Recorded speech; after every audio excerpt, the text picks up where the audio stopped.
কত শত দিন কেটে যায় রাত্রি অগণিত, বাবা মায়ের কষ্ট সে তো নয় তো ভোলার মতো। কত শত দিন কেটে যায় রাত্রি অগণিত, বাবা মায়ের কষ্ট সে তো নয় তো ভোলার মতো।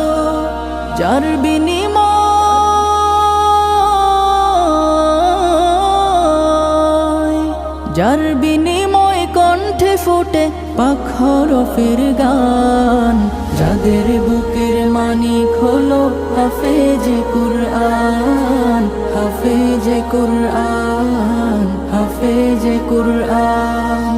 হাফেজ হতে গুরুজনের ত্যাগের নজরানা চিরজীবন রাখবো স্মরণ।